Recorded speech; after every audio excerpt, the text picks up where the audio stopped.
YouTube, Big 58 here. Welcome back to the channel.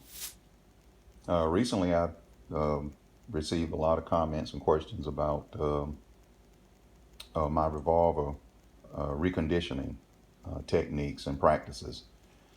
And most of them have been good, but there's always a handful of critics about whatever it is that you're trying to do, that somebody's going to always criticize you for it.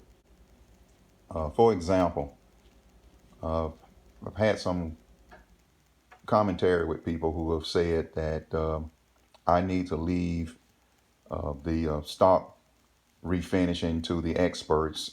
I don't know what I'm doing. Smith& Wesson never used polyurethane on their stocks, and you are messing them up. Second thing was, you're ruining those guns by doing the polishing on them. That is not how those guns were originally, so you're not restoring them by doing that, and so on and so forth. So first thing is, I've never said that I do any sort of restoration to any of the firearms that I get.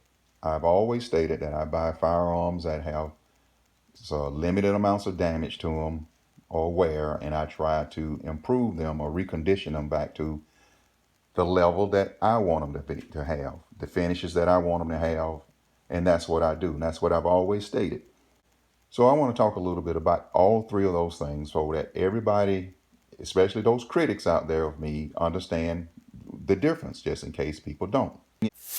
To restore something means that you're going to bring it back to its original or normal condition.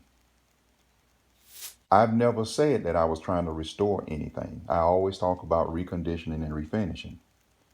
Now, the conversation about me and the stock refinishing that I do, where someone said that Smith& Wesson never used polyurethane on their stocks.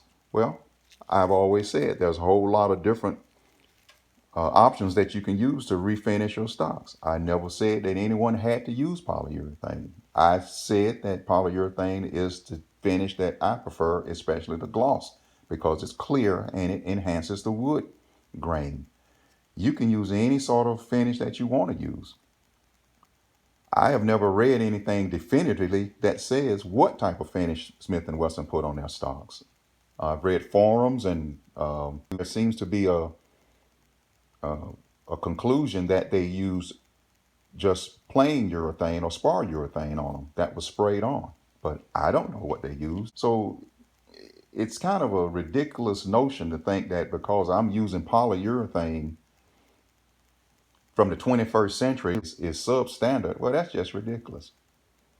And the finish that I'm using on my stocks, on my revolvers, is the finish that I choose to use. And it's not to restore, it's to refinish. And it's more durable and a higher quality material, whether the workmanship is or not, than what Smith & Wesson used in the 50s, the 60s, the 70s, and the 80s. So it is a refinish, it's not a restoration. When I get a scratched firearm and I wet sand it, I'm not trying to restore it back to what Smith & Wesson did when it left the factory. Again, I'm reconditioning it. And reconditioning does not mean restoration. Reconditioning is to return, repair, or improve something to a good or better condition. That's what reconditioning is, and that's what I do. I wet sand and polish them to remove the scratches and the wear, to recondition them to the condition that I want them in. Now, the third thing on these stocks, again, is refinishing. Now, refinishing is not restoring. Refinishing, by definition, is to give or apply a new surface or finish. That means you can apply the old finish back on it and it would be called refinishing. It doesn't necessarily mean restoring. You can choose any list of products you want to use, but anytime you remove the old finish and you apply a new finish that's not the original, material that was used, it's called refinishing. So I know I'm going to get some comments on this subject, and I enjoy them. So please, by all means, leave your comments. I try to respond to every last one of them.